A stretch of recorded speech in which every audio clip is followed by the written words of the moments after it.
Тэгээ өнөөдөр өглөө их эрт замд гарсан. Тэгээд хэвлэл мэдээл харсан манай шарууд орж байгаа бахан хэвлэлийн багуурал хийсэн юм шиг байна. Энэ бол нэг хэвлэлийн багуурал хийгээл байдаг ийм асуудал биш. Монгол улсын үндсэн хуулиар Монгол улсын ерөнхий сайдад олгосон бүрэн эрхийн ийм асуудал.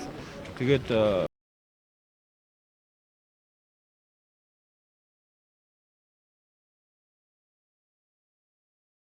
одоо миний нэр орж бас элдв мэдээлэл ялангуяа хэвлэлийн байгууллагаар бол хийгээд бас шаардлагагүй гэж хэлмээр байна.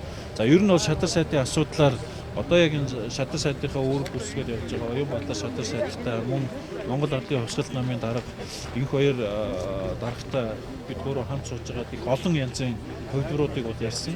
За хамгийн сүүлд нь бол ерөнхий сайдын хувьд танд бол хоёр хувилбар бол санд болгоё. За нэгдүгээрх нь бол одоо энэ хэвлэлээр яригдаад байгаа хувилбар намын дарга шадар сайд болгоо, шадар сайдыг эрүүл мэндийн сайдаар болгох.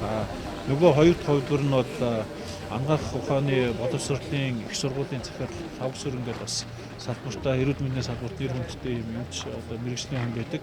Энэ хүнийг томилох юм хоёр санал байна. Одоо манай намын зүгээс гаргаж байгаа сүүлийн санал. Тэгээд энэ хоёрын аливаар нь явах ерөнхий сайд та өөрөө шийдээд улсын хурлаа асуудлаа оруулах гэсэн.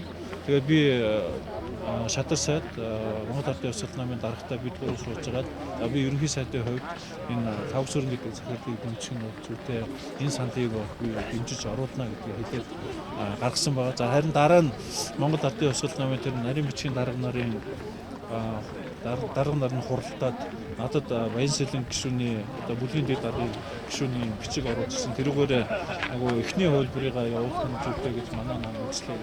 Тэгэхээр ерөнхий сайдын хувьд бол би бас үндсэн удаар олгогдсон өөрийн бүрэн эрхийн хүрээнд энэ асуудлаа бүгдээрийнх нь мэдээж судлан хууль эрх зүй ямар үр дагавар байна, ямар одоо нөхцөл байдал байна тэрийг нь үзэн процедурынхаа хувьд ерөнхий төслөө зөвшөөрсөн ийм ажлуудыг авилгатаа тэмцэх газраас бас магадгүй мэдээ авдаг ийм ажлууд байдаг. Тэгэхээр эх 7 хоногт ерөнхий сайдын хувьд бол энэ асуудлуудыг судлаад үндсэн хуулиар олгогдсон өөрийн эрхийн дагуу би эрүүл мэндийн сайдад одоо зохих одоо нэр дэвшигчийг өөрөө оруулна гэдэг бас хэлж байна.